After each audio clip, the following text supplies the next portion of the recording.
gusto, una satisfacción muy grande y un momento de militancia más compartir con ustedes este espacio, con ustedes aquí presentes y también los compañeros y compañeras de la virtual y sobre todo aquellos que después nos verán, nos escucharán compartiendo también con los compañeros de Venezuela que nos escuchan también, así que a todos ellos un gusto compartir con ustedes y poder también, valga la redundancia de la palabra compartir un poco lo que uno viene aprendiendo de otros y seguir formándonos, como también nos invita el mismo programa.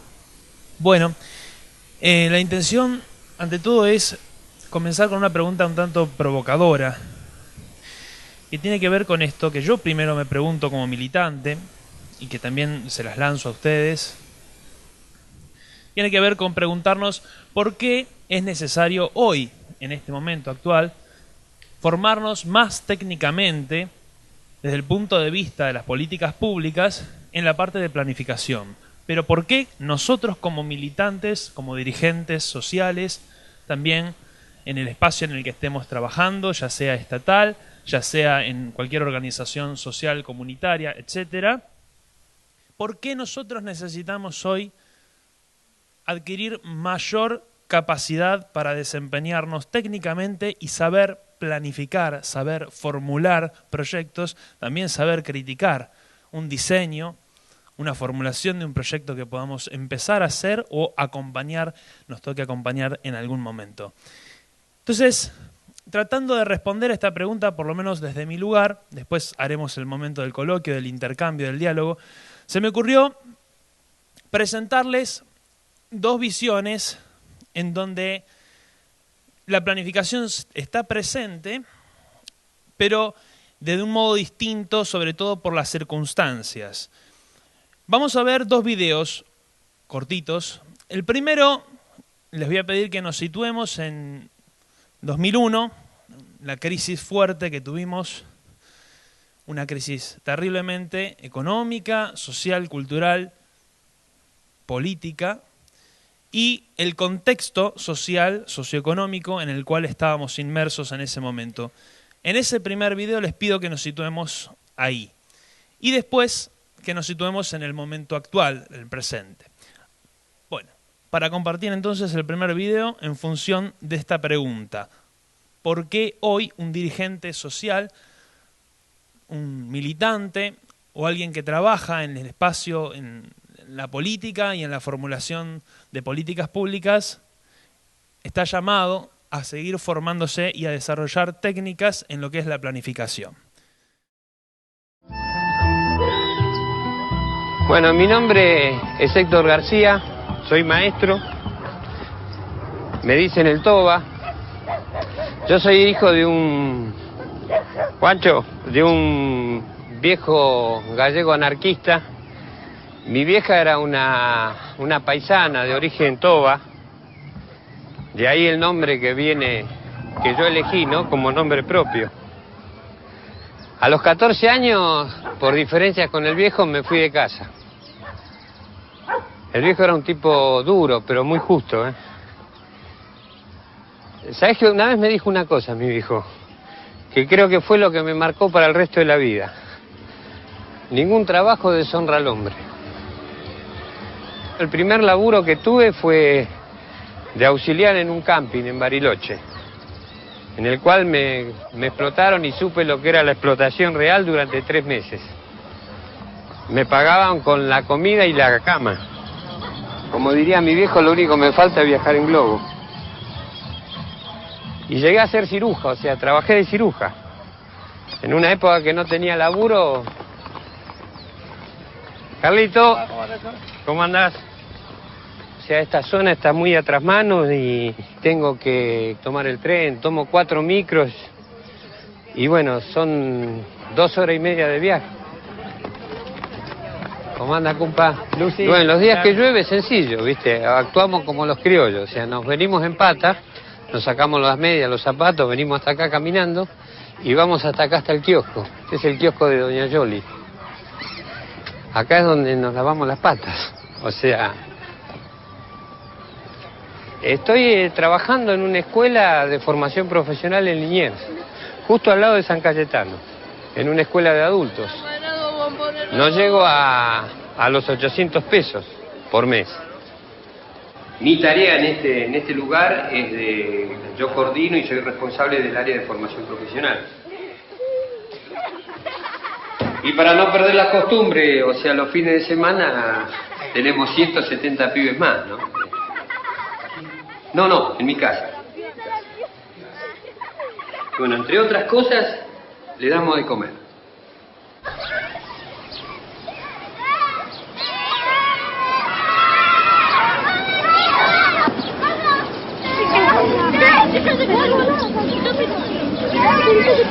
¡Hola! ¡Una foto! ¡Una foto! ¡Sí! ¡Come! ¡Ay! ¡Dale! ¡Sí!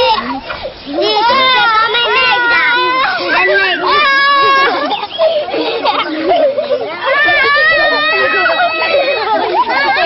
¡No te cuelgues! ¡No quiere!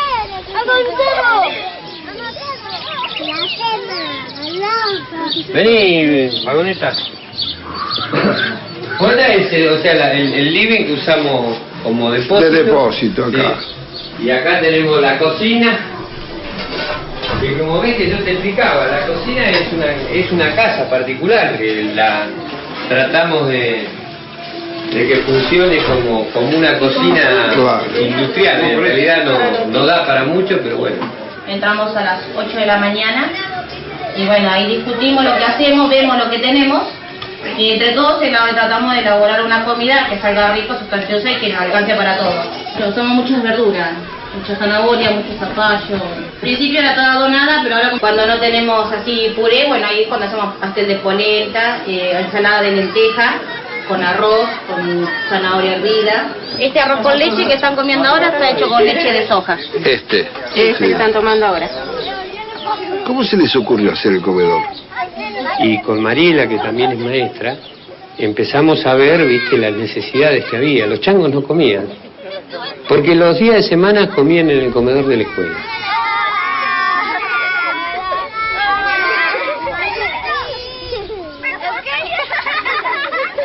Y nos propusimos dar el puntapié inicial para un comedor. Y desde lo chiquito, ¿qué hacemos de comer mañana? ¿Le ponemos hojas? ¿No le ponemos? Bueno, discutámoslo. A veces parece hinchas pelota, ¿ves? Pero es así, o sea, desde la práctica cotidiana ir avanzando. Y vos fíjate, hay un gran sentido solidario, muy solidario en la gente, ¿no? Creo que eso es lo que tenemos que hacer. Otra cosa, el bebé toma mamadera. ¿Está bien, ¿eh?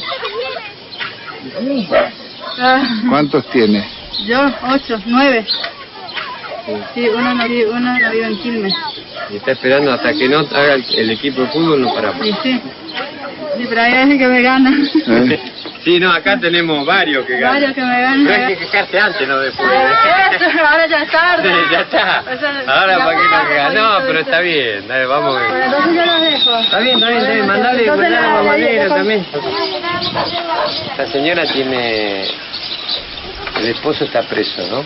O sea, ella tiene una hija mayor que un pariente trató de violarla y el marido lo mató. Y tiene 8 chicos, ¿no? Entonces ella deja los bebés acá y los vamos a cuidar. Y todas las mujeres, bueno.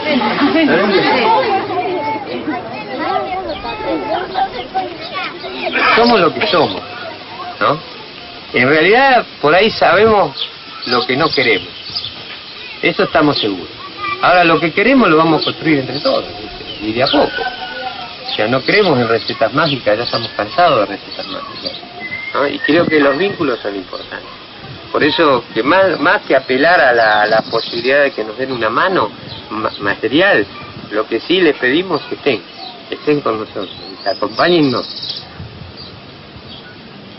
Es muy duro lo que toca, es muy duro. Yo tengo un hijo, tengo 2 hijas más que ya están casadas y todo, pero tengo un hijo que es muy chango, ¿no? Y yo no quiero esto para mí. Y me duele, ¿viste? Me duelen los changos, me duele la impotencia, me duele la injusticia. Y digo, hay que hacer algo y tenemos que comprometernos con una realidad que es desastrosa. Acá es desastrosa. Acá los changos que está 14, 15 años, la salida más rápida que tiene es la droga. Y nadie hace nada, nadie.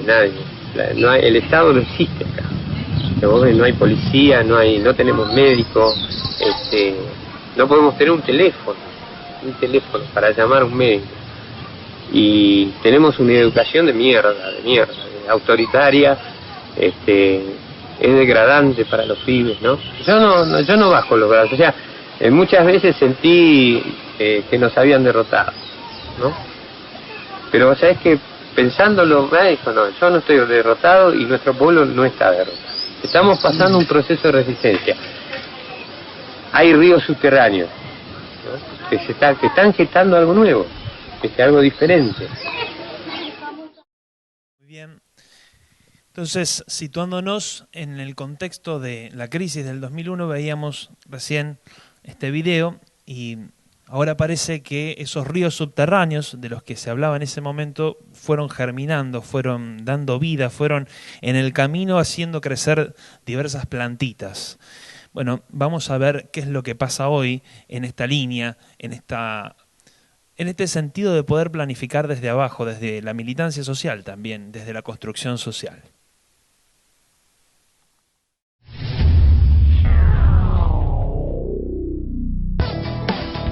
El programa Agua más Trabajo es un instituto de inclusión social que lleva la red de agua a los barrios periféricos de nuestra ciudad, conjugando de esta manera capacitación, trabajo en equipo y además solidaridad. Alberto Crescenzi, director de ENOSA, nos cuenta cómo funciona el programa Agua más Trabajo. El ENOSA es un ente nacional que se ejecuta obras hídricas y de saneamiento, con una metodología social, es decir, cuyos integrantes sean 8 personas del plan, pueden ser una dama, un caballero, y 8 desocupados. Se forma una cooperativa con 16 integrantes, se los capacita, se los inscribe en el INAES, contratan un contador y trabajan como una empresa privada. Actualmente hay 3, una en Villa Aeropuerto, otra en Chañares y otra en Bordeo. Hemos realizado 30.000 metros de instalación de cañerías, hicimos Villa Caracol, Bajo Rondó, hicimos todo Vista Alegre, Villa Serra y Talleres. En conclusión, tenemos más de 4.000 personas. El objetivo es dotarle de agua potable a los sectores más carenciados, que dado por su condición humilde no pueden contratar el servicio, ya le digo, para contratar una empresa privada. Lo que hacemos las cooperativas es dotarle del servicio y luego colocarle un medidor de frontera donde APSA va a constatar el consumo que lo va a abonar el municipio. Previamente fueron capacitados para hacer este tipo de obras, es decir, que es otra de las condiciones del plan, beneficiar y capacitar a gente que no esté en condiciones para realizar las tareas.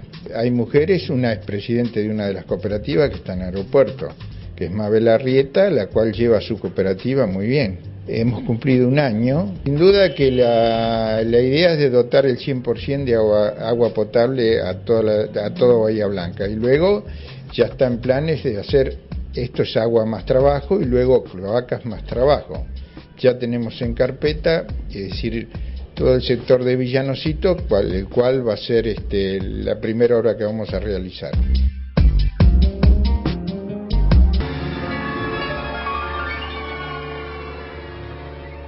Claro, donde todos esos barrios que no tienen agua, nosotros dejamos todo, las instalaciones todas terminadas. O sea, con cañería, conexión domiciliaria, caja, todo.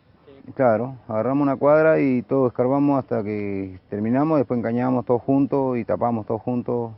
Se hace una certificación, o sea, de todo el trabajo que se hizo en el mes, de tantos metros de zanjado, todo encañado, terminado, con conexiones, todo, que se hace una certificación final y a fin de mes, cuando viene la mano de obra final, se reparte entre las 16 personas, se distribuyen las 16 personas.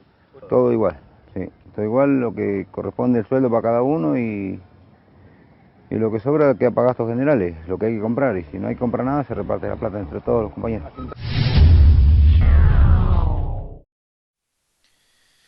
Bueno, muy bien.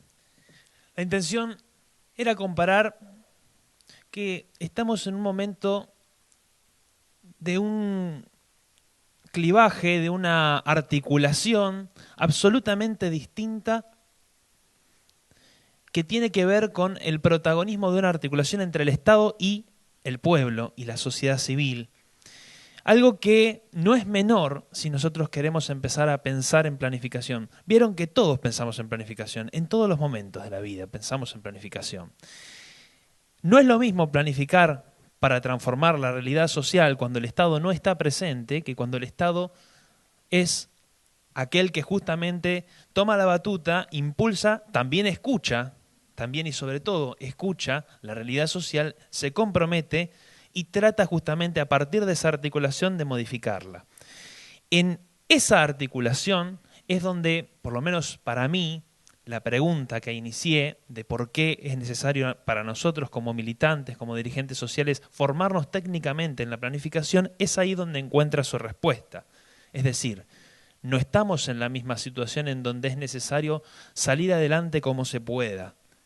Es necesario en este momento en donde la articulación se hace patente, se hace viva entre el Estado, el pueblo, Estado y sociedad civil, es necesario que nosotros, desde las bases, desde los lugares en donde estamos, desde los lugares de trabajo, desde los puestos de trabajo y desde la militancia sobre todo, podamos tener las herramientas suficientes para seguir enriqueciendo ese proyecto de unidad entre el Estado y la sociedad civil. En este sentido, la intención es seguir al menos en líneas generales, un temario donde vamos a hablar sobre la planificación estratégica y las políticas públicas, centrándonos primero un poco en recuperar algo de lo que ustedes vieron en el módulo 1 sobre políticas públicas y situándonos en este cambio de paradigma, cambio de modelo, en donde el Estado está presente, en donde se da la articulación, en donde estamos también juntos buscando la mejor manera de poder gestionar desde abajo hacia arriba y también en las propias estructuras estatales. Y la segunda parte tiene que ver con concretamente cómo formulamos un programa social, para lo cual vamos a tratar de valernos de una técnica que no es la única ni la mejor, es una técnica que nosotros creemos que puede ser de mucha utilidad, sobre todo pensando en la capacidad que queremos instalar de formarnos para poder planificar. En este sentido vamos a hablar de la matriz del marco lógico, que se va a unir un poco con lo que ustedes ya vieron en el módulo 5 sobre los distintos análisis que hay que hacer cuando nos paramos frente a la realidad y queremos transformarla. Y si llegamos, veremos algo sobre cómo se organiza un programa, cómo se organiza financiera e institucionalmente un programa social y cómo también se tiene que evaluar un programa. Bien, comenzamos entonces con planificación estratégica y políticas públicas. Lo primero entonces es este reconocimiento de pasar de un paradigma de menos Estado y más mercado a un paradigma claro de repolitización, en donde la sociedad civil tiene una alta participación y en donde el Estado se hace presente claramente. Es, como dicen muchos, un retorno del Estado. Un retorno porque en algún momento también el Estado estuvo muy presente, aunque desde una mirada más normativa, es decir, desde una mirada mucho más, si se quiere, de arriba hacia abajo. Ahora ese clivaje, esa articulación, esa diferenciación sustancial que se da a partir de la sociedad civil movilizándose, interviniendo en los procesos también de las políticas públicas, hace que justamente ese retorno sea algo diferente. Además de haber pasado el neoliberalismo, además después del neoliberalismo, el retorno del Estado toma una dimensión diferente, con liderazgos latinoamericanos transformadores, claramente, con la constitución de proyectos nacionales, nacional-populares, con una conformación de redes de política, conformación que está dada justamente por esta articulación entre el Estado y el pueblo, el Estado y la sociedad civil, con coordinación de políticas horizontales, descentralizadas, orientada también hacia la integración y hacia la redistribución. Bien. Rescato del módulo 1, aquello que ustedes ya también vienen trabajando, entender a las políticas públicas como procesos de decisión y acción, también de omisión, que se construyen socialmente y que son impulsadas por el Estado, aunque no es el actor único, justamente entendiendo esta articulación que señalábamos antes, en función de resolver problemas de orden público a partir de determinados marcos institucionales, normativos, etc. Bien, ¿qué entendemos por planificación? Ante todo, lo que tenemos que entender es que justamente la acción del Estado en articulación con la sociedad civil y la acción política no puede quedar librada a la mera espontaneidad.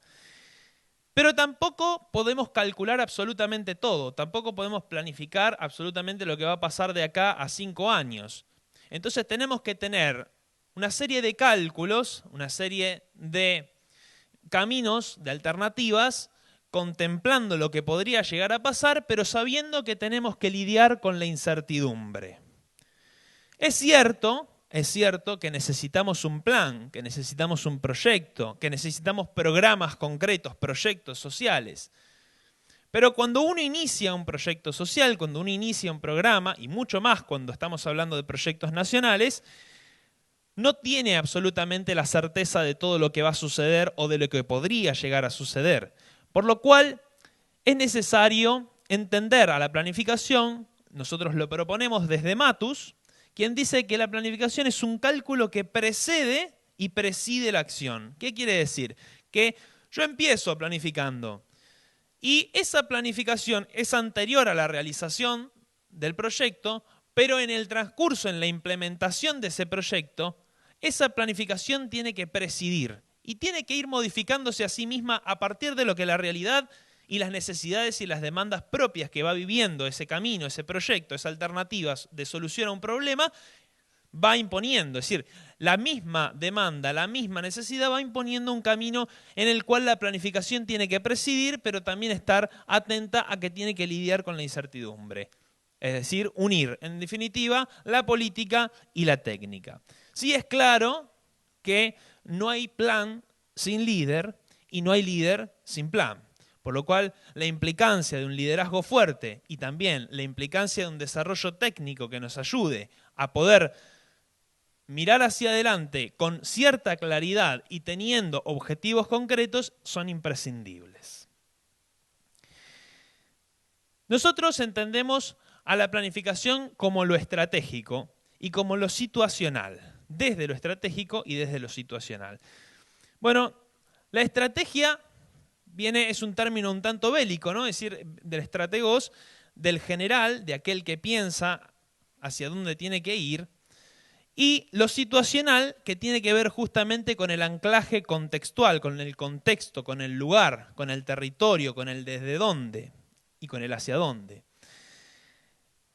Y lo propio de la planificación estratégica, sobre todo en relación a otras planificaciones más tradicionales, es incorporar la visión del otro, es la percepción del otro y la interpretación que el otro tiene de la realidad y cómo ese otro también analiza la realidad, la que me ayuda también a poder lidiar con la incertidumbre y a poder tratar de definir el problema que voy a atacar, justamente el análisis de problemas que voy a realizar, los objetivos que me voy a proponer, las alternativas que tengo para poder intervenir. Si yo no tengo en cuenta el mapa de actores políticos que están en torno justamente a esa planificación que estoy desarrollando, entonces meramente me voy a quedar en una visión absolutamente chata.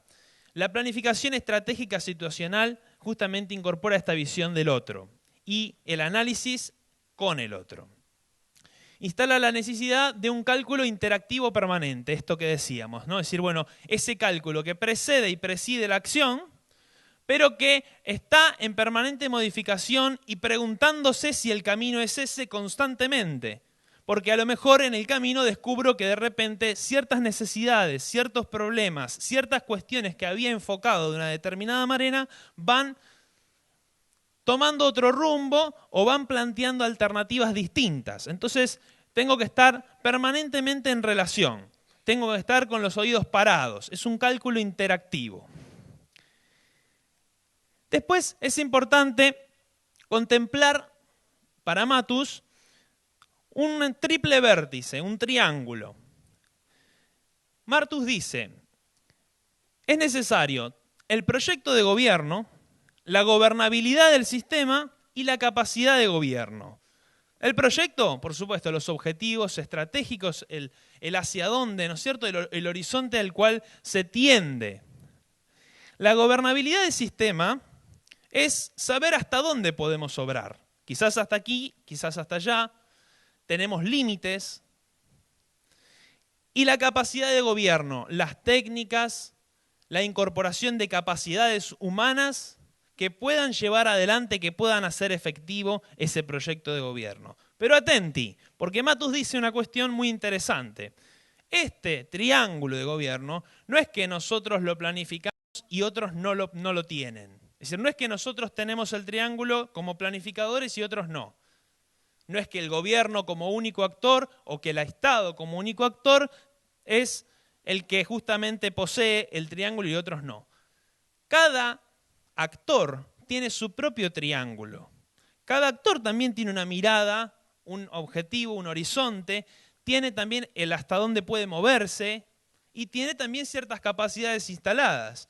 Entonces, cuando nosotros nos planteamos realizar un proyecto a partir de un problema al cual queremos atacar, tenemos que tener en cuenta que también estamos interactuando con otros que también están pensando de otra manera y que también tienen sus limitaciones, sus capacidades y sus propios objetivos.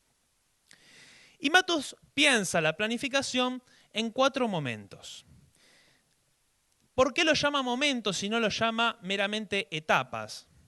Porque justamente concebir la planificación como un cálculo interactivo y no estático y no inmueble, como que no se mueve, al contrario, concebirla como dinámica, la concepción de momento es que permanentemente se van entrelazando estos momentos. No es que terminé una fase, ahora empieza otra, terminé una etapa, ahora empieza otra. Es cierto que uno recorre un camino, pero la planificación, como la gestión en sí misma, es dinámica, no es estática. Entonces, la planificación justamente incorpora Matus en la planificación, en el concepto de planificación, la concepción de estos momentos. Y son, para él, 4. El explicativo, el analítico, en donde podríamos meter todo lo que ustedes vieron en el módulo 5 acerca del análisis de problemas. El normativo, el hacia dónde se quiere dirigir, normativo no porque vamos a poner una norma, sino el horizonte hacia el cual que va a normar mi camino, el objetivo central que va a normar mi camino.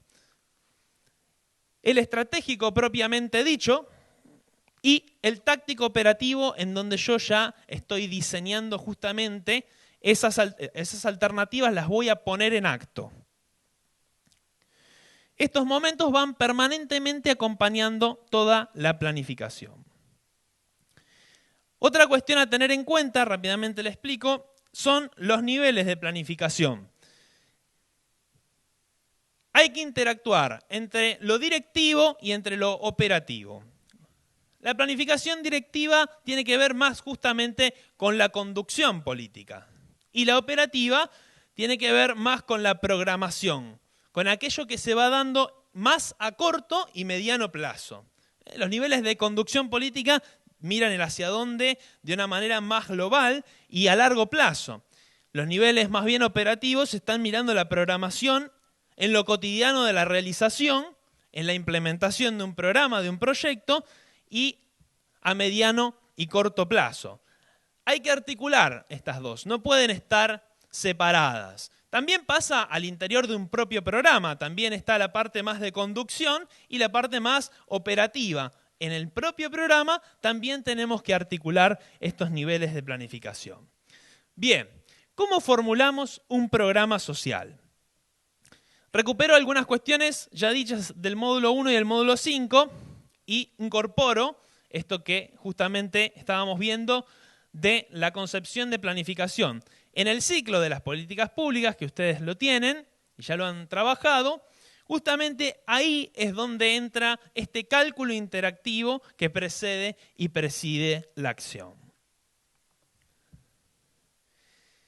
Y también es preciso, para poder comprender lo que vamos a desarrollar ahora, la matriz del marco lógico, estas herramientas que ustedes fueron incorporando, sobre todo a partir del módulo 5, en donde está el análisis de actores, el análisis de problemas, el análisis de objetivos y el análisis de alternativas.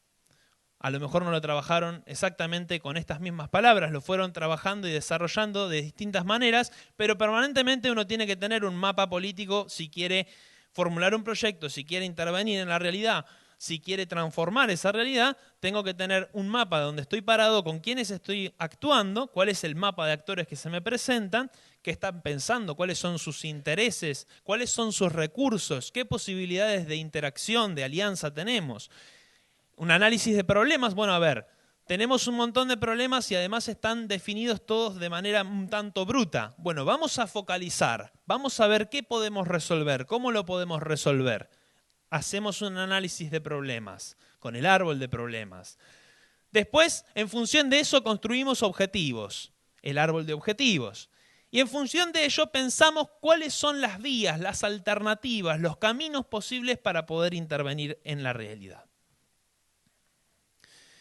Y entonces, a partir de ello, vamos a construir la matriz de planificación o matriz de marco lógico, que es básicamente un método, no es el mejor ni el único, es un método que proponemos de planificación por objetivos que logra como herramienta sistematizar, profundizar esos objetivos que de alguna manera ya fuimos viendo a la par que íbamos pensando en los problemas, pero que los teníamos un tanto desordenados, los vamos a ordenar.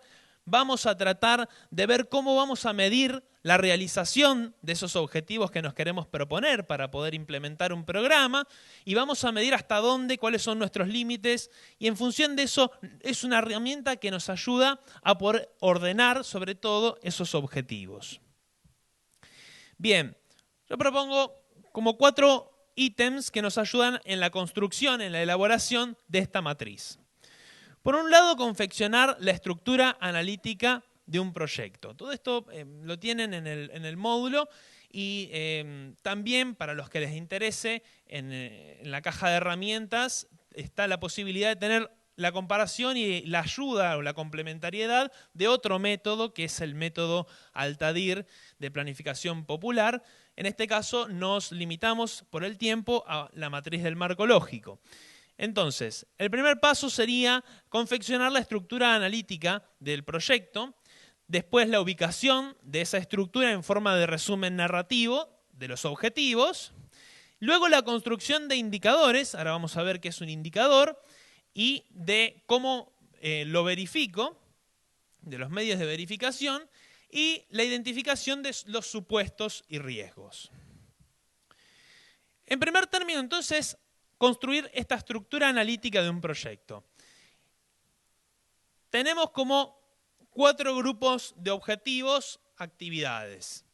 El fin, que es aquel gran objetivo hacia el cual el programa, el proyecto que nosotros queremos formular, tiende, aspira a contribuir, pero no logra alcanzarlo en su totalidad. Es el fin, aquel objetivo mayor, central, que el programa aspira a contribuir. Después tenemos los objetivos o propósitos, que tenemos seguramente un general y algunos objetivos específicos, en donde justamente sí, el general es aquel que aglutina el conjunto de objetivos que aspiramos a que se concreten con la realización del programa o del proyecto que queremos elaborar.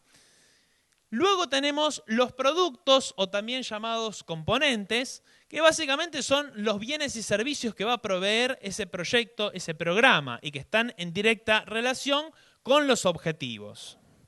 Y finalmente, algo más desagregado, cuáles son las actividades, las tareas que se requieren para poder alcanzar esos productos y alcanzar entonces los objetivos.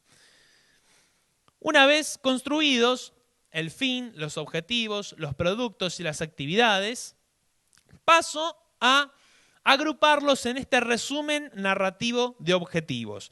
Aquí lo que tenemos es un ejemplo, y ya que tuvimos la posibilidad de ver el programa Agua más Trabajo, en donde se da, ustedes vieron, esta articulación entre el Estado y la sociedad civil, entre lo social fuertemente desde la participación de las cooperativas y la mirada estratégica del Estado y la articulación incluso interestatal, porque está la acción del Estado Nacional, pero también está la acción de los municipios y por supuesto el de las cooperativas, e incluso la transformación de un plan, porque se toma el plan Jefes y Jefas de Hogar, en función de ello se lo convierte en trabajo genuino y a partir de ello se trata de brindar el bien y servicio del agua potable y también de las cloacas.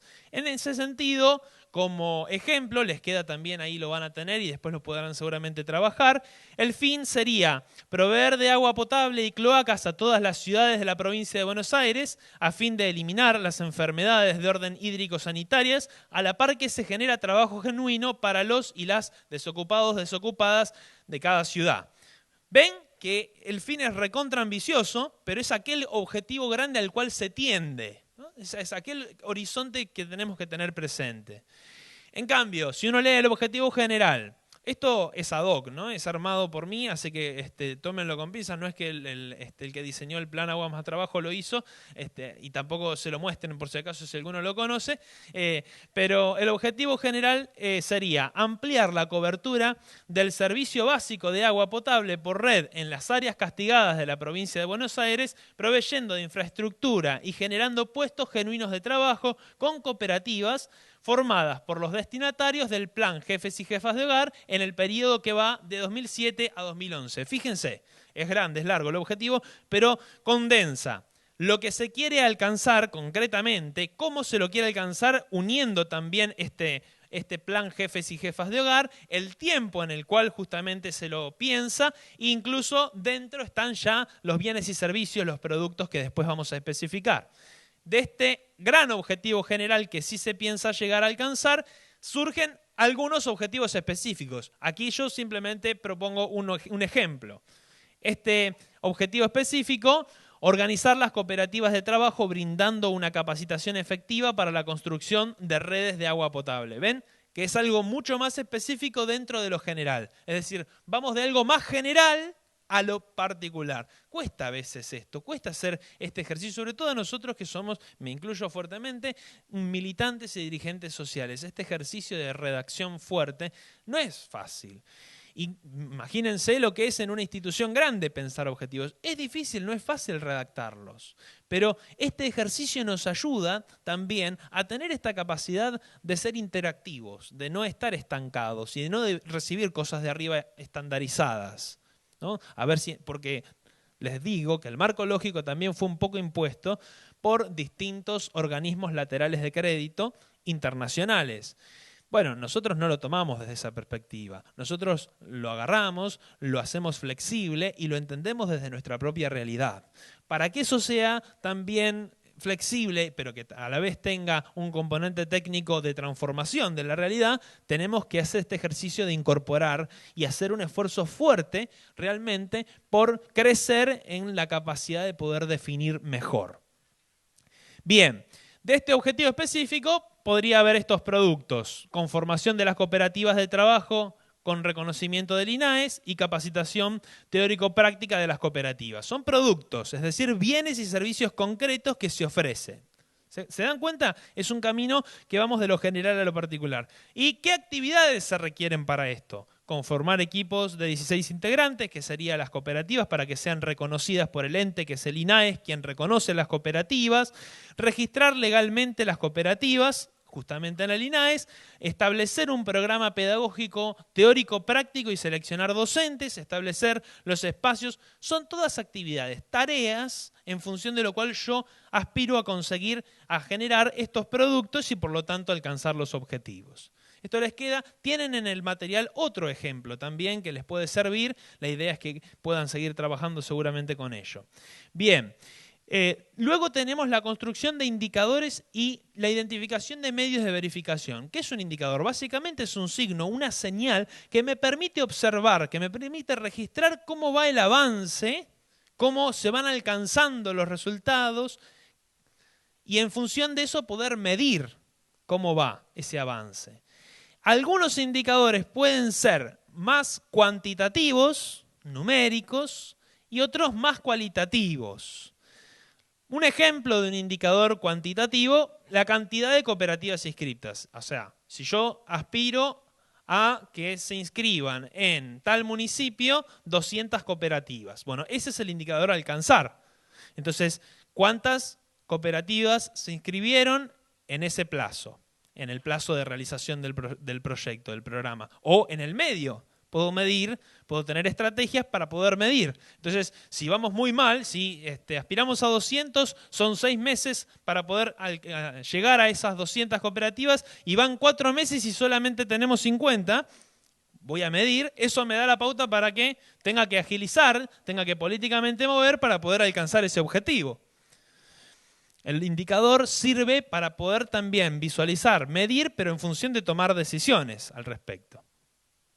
Y algo más valorativo, la valoración de los cooperativistas de la capacitación recibida. Bueno, ¿qué pensaron justamente los destinatarios, por ejemplo, ¿no? Es decir, mirar a ver qué es lo que piensan, qué es lo que vivieron, cuál es la opinión. Bueno, la capacitación se realizó óptimamente y muchos pueden decir sí, no. Bueno, si la mayoría dice que no, evidentemente algo falló. Eso me indica que tengo que mejorar algo, que tengo que transformar. Si dicen que sí, bueno, vamos por un buen camino. El indicador me sirve para poder tomar decisión. Ahora, ese indicador tiene una fuente de información. ¿De dónde salen? Bueno, de técnicas de relevamiento y concretamente fuentes de registros, de donde sale esa información que yo voy a construir con los indicadores. Con las técnicas, por ejemplo, con una entrevista, con una encuesta, yo construyo información fidedigna y a partir de los indicadores que previamente ya había construido, entonces puedo medir. Ejemplos de medios de verificación, entonces, de estas fuentes son el registro de las cooperativas inscritas o entrevista personalizada con los cooperativistas, serían como técnicas o fuentes de información. Por último, tenemos la identificación de supuestos y riesgos. ¿Qué son los supuestos y riesgos? Básicamente se les llama factores externos, es decir, aquello sobre lo cual no tengo difícilmente gobernabilidad sobre ello. Yo tengo que pensar aquellos supuestos que justamente dicen, bueno, voy a poder realizar este proyecto porque esto se tiene que dar así. No voy a poder realizar este proyecto o peligra este proyecto por los riesgos que puede tener. Un ejemplo, en el caso del Plan Agua Más Trabajo decíamos, por ejemplo, un supuesto que los destinatarios del plan jefes y jefas estén dispuestos a capacitarse en pos de constituirse en la mano de obra especializada para la actividad en cuestión. ¿Qué pasa si se me arma una revuelta de todos los plan jefes y jefas? Yo proyecté, pero no tengo la gobernabilidad sobre todo lo que van a hacer ellos. Es un supuesto. Lo tengo que tener presente para poder hacer una planificación efectiva. Un riesgo, que los municipios se nieguen a realizar una articulación y efectúen acciones propias en relación a la problemática identificada. Claro, pueden hacer su vida, o yo tengo la gobernabilidad sobre todo. Tengo que tener en cuenta que hay ciertos supuestos de los que parto, o de los que tengo en cuenta para tomar una alternativa, un camino, y también ciertos riesgos a los que tengo que enfrentarme. Bien, estamos un poco pasados, ¿verdad? Entonces, la matriz de planificación nos quedaría de esta manera. El resumen narrativo, con el fin, el objetivo general, los objetivos específicos, los productos, las actividades, los indicadores, los medios de verificación, los supuestos y riesgos. Lleva tiempo, es difícil y tiene mucha de nuestra capacidad intelectual metida para poder redactar, sí. Tiene mucho de esto, pero es también una capacidad que debemos cultivar para poder fortalecer mucho más esta articulación entre el Estado y la sociedad civil. Yo creo que es vital en este momento el tema de la planificación desde lo popular, desde las bases, desde la militancia, como también desde arriba. Estamos viviendo un momento de proliferación de planes estratégicos, fuertes planes estratégicos en nuestro Estado nacional. Pero también tenemos que tener la capacidad de poder planificar desde abajo hacia arriba. Una política pública desde arriba hacia abajo, desde abajo hacia arriba. Nosotros como militantes sociales estamos llamados a planificar en este sentido. Bueno, muy bien.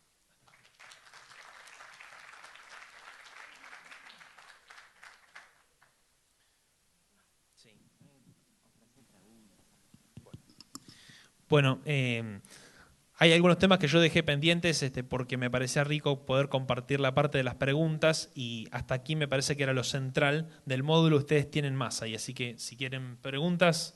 Vamos.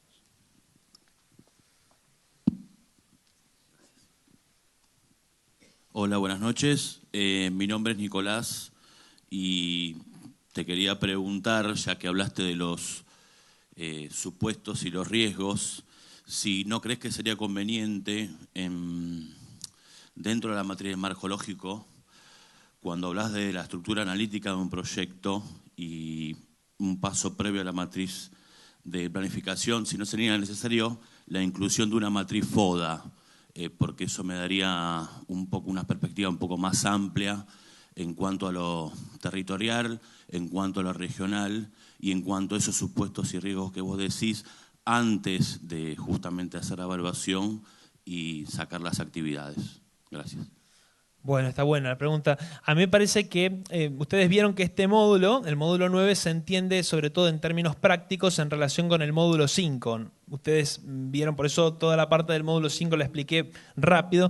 El enfoque del marco lógico es todo ese combo. Ustedes lo que vieron en el módulo 5, pero también lo que vieron en este módulo, lo que están viendo en este módulo 9. Claramente, cuando uno hace un mapa de actores, un análisis de problemas, siempre las distintas técnicas que tenemos para poder acercarnos a la realidad y describirla, para poder visualizar las problemáticas y también para visualizar hasta dónde podemos llegar, claramente hay que aplicarlas. El FODA es sin duda una de las técnicas más aplicadas, ¿no? Ver cuáles son las fortalezas, las debilidades, las oportunidades y las amenazas. Claramente es de vital importancia esa y otras técnicas que podemos también construir, no solamente estar limitados por las que nos bajan de arriba, ¿no? Pero me parece muy interesante y es importante sí ampliar lo más posible los horizontes que tenemos para poder planificar. Sí.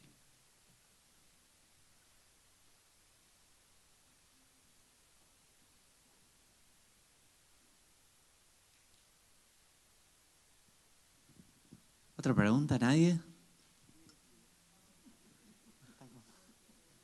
Está muy difícil, parece. Dicen que está difícil.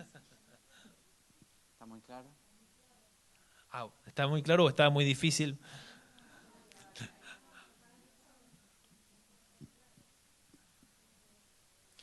¿Puedo hacer una pregunta yo? Sí. ¿Qué les ocasionó esta comparación de los dos momentos a través de los dos videos? Si alguno quiere hacer una reflexión sobre eso.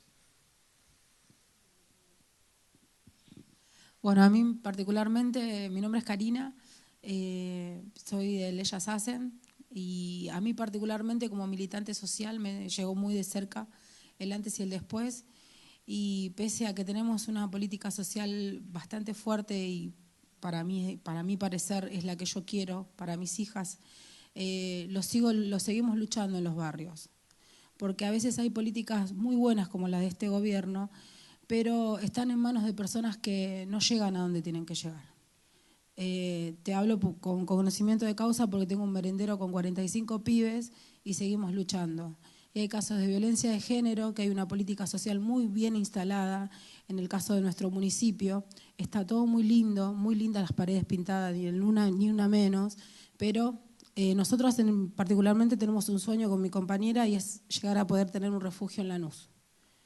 Y bueno, me tocó muy de cerca y está muy bueno y me emocioné mucho. Y sí, me pareció clara tu charla porque se tiene que ver mucho con el módulo 5. Nada más, gracias. Bueno, es muy importante seguir luchando, seguir construyendo, ¿no? Este es el comienzo, es el inicio, uno tiene que seguir trabajando desde abajo hacia arriba y también aflorando los sentimientos que uno tiene, sobre todo como militantes comprometidos, ¿no? ¿Alguno más que quiera compartir alguna reflexión al respecto o alguna duda?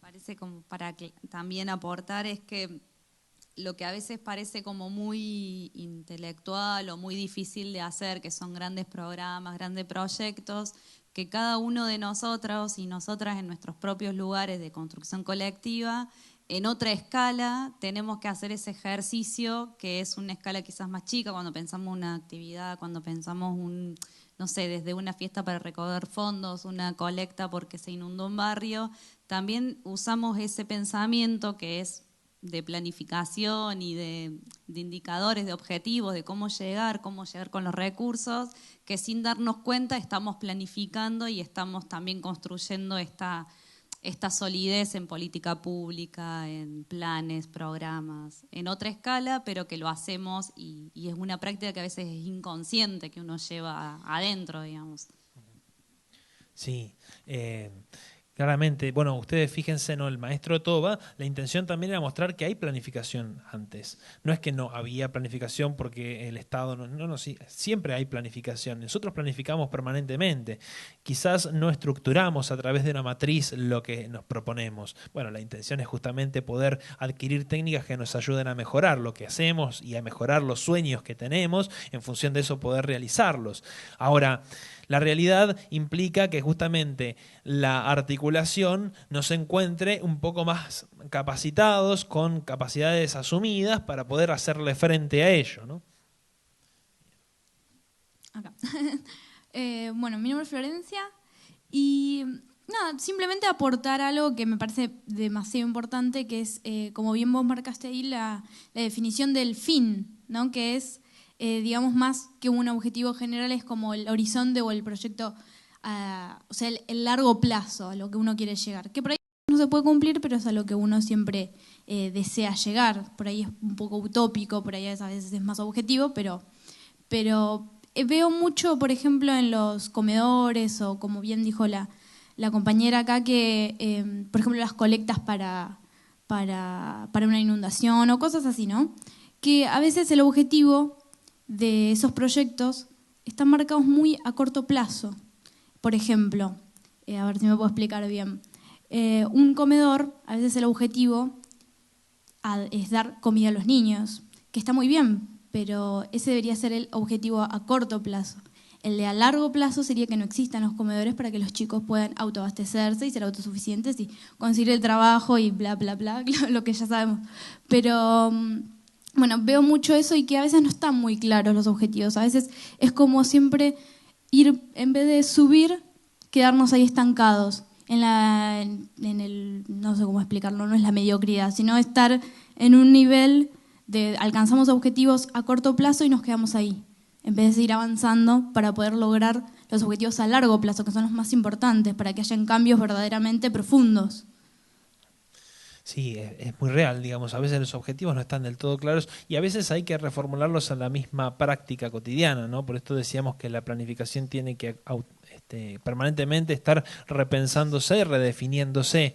Y claramente cuando uno trabaja, a mí me ha tocado, por ejemplo, trabajar en una organización acompañando procesos en donde a los pibes de los andenes, a los pibes que estaban en los andenes o que pululan todavía permanentemente también por los andenes, acompañarlos, atraerlos y brindarles un espacio de contención, de escucha y también tratar de sacarlos quizás de alguna de las adicciones por las que puedan estar padeciendo.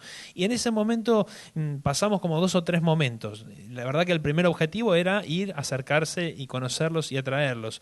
El segundo objetivo, porque después cambió, ya venían todos, entonces ¿qué hacemos? Poner más talleres, empezó a cambiar la planificación en el medio. Y es cierto que a veces cuando no tenemos tiempo para de repente adquirir cuestiones más, si se quiere, técnicas de aplicación de esos objetivos, de cómo voy a llegar, y viene todo así a la que nos criamos, después en algún momento eso nos pasa a revista, digamos. Es decir, tenemos que dar cuenta de eso porque nos volvemos locos. La planificación nos ayuda a ordenarnos y también a repensar, redefinir. Buenas tardes. Sí. No tenía una pregunta para hacerte, pero me quedé pensando. El tema es un tema difícil, pero lo explicaste bastante bien, por eso no te quise preguntar, pero me quedé pensando sobre lo segundo que dijiste, si alguien tenía algo capaz para decir respecto a los videos, y sí, tengo algo para decirte. Me pude situar, ¿no?, en esa fecha. Yo tenía 20 años, hoy tengo 33, y puedo hacer una comparación de lo que fue estar ahí y estar hoy. y ver todo un proyecto nacional con esa mirada. Celebro el bienestar de mis compañeros y compañeras en cada una de las actividades que se fueron haciendo, pero me quedé mal porque no pude comparar cómo estaría hoy ese maestro que se firmó el primer video. Esperaba poder escucharlo hoy a ver qué era lo que tenía para decir y creo que era lo que te quería comentar. Muy buena, está buena la pregunta. Sí, no piensen que no lo pensé, fue adrede absolutamente, porque en realidad la comparación es con un paradigma distinto, no con exactamente una situación. Porque las situaciones en realidad van mutando permanentemente.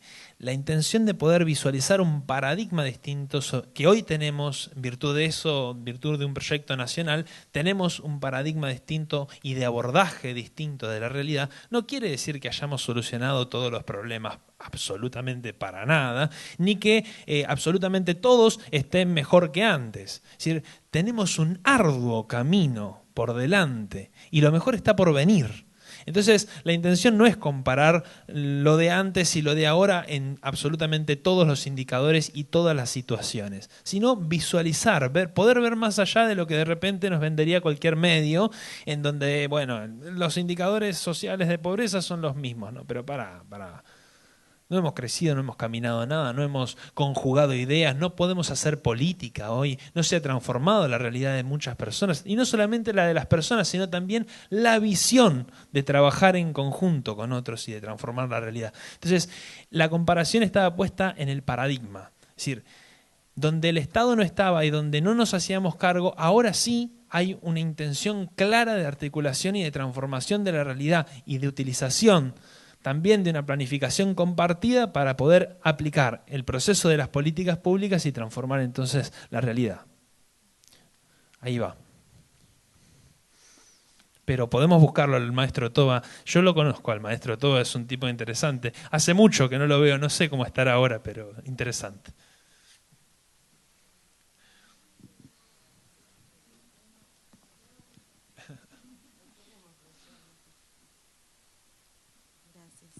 Gracias. Yo quería preguntarte, sí,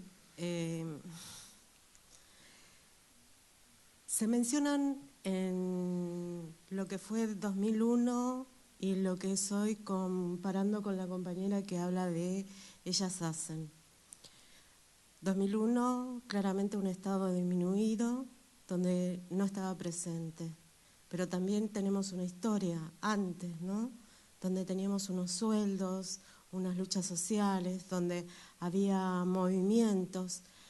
Ahí se ve nada prácticamente, una disminución de un Estado, digo, ¿no? Porque, y cuando ella comenta lo de Ellos Hacen, y ahí en el proyecto tuyo mencionabas el plan Jefes y Jefas de Hogar, ¿no?, sumado a una cooperativa. ¿En cuánto se acerca la suma de todas esas políticas sociales que son distintas a lo que teníamos antes del 2001? Esto es a un sueldo digno, acompañado por toda esa asistencia que lo rodeaba, es esto de un acceso real a la salud.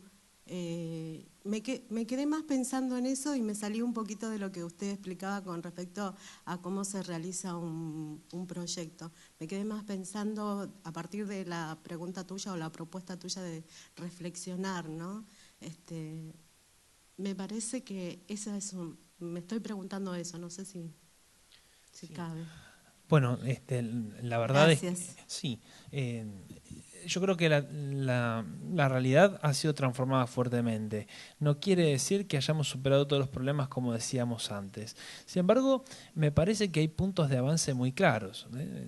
Indicadores sociales no son los mismos, claramente no son los mismos. Y también el trabajo genuino es altamente reconocido, no solamente entre nosotros, sino por organismos internacionales sobre lo que hemos crecido en términos de trabajo, en términos de salud, en términos de educación, en el acceso sobre todo. Me parece que hemos crecido mucho, que queda muchísimo por transformar, sí, sin duda. Sí. Perdón, para hacer una aclaración, y por ahí hay muchos compañeros que no conocen lo que es el Ellas Hacen. Sí, comprendo lo que dice la compañera y sí, por supuesto que yo tengo 39 años, nací en la dictadura, en el 76 hay muchas cosas que no recuerdo y otras cosas que ni quisiera recordar. Pero sí puedo decir por conocimiento que me siento orgullosa de pertenecer a Ellas Hacen. Nos estamos formando, terminando el secundario. Algunas somos plomeras, otras estamos capacitándonos en otras áreas como en el área de salud. Tenemos una obra social digna para nosotras y para nuestros hijos y yo apuesto por seguir luchando por más. Recordemos que el plan Jefes y Jefas era un plan que se le pagaba creo que 150 pesos a las personas y yo me estoy formando justamente en formarnos y en otras áreas para no quedarme con lo que el Estado me está otorgando, sino para tener un trabajo, para tener una formación, en mi caso, en una carrera terciaria. Yo creo que sí, las cosas han cambiado y van a seguir cambiando porque obviamente que faltan.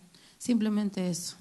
Sí, además es importante, además de rescatar esto de que justamente un plan que tenía seguramente otros objetivos y otros parámetros como el plan Jefes y Jefas y transformarlo, retransformarlo a partir de esta articulación del Estado con la sociedad civil y de los sueños también de la sociedad en general, es una virtud muy grande. Y esos indicadores que vos nombraste muchas veces no son reconocidos. Difícilmente en los diarios salen los indicadores de progreso de las personas que justamente están en un programa como en el Ellas Hacen o el Plan Agua Más Trabajo. No salen esos indicadores, no los visualizamos, ¿no? Pero son indicadores de un camino y de una alternativa que está creciendo, claramente.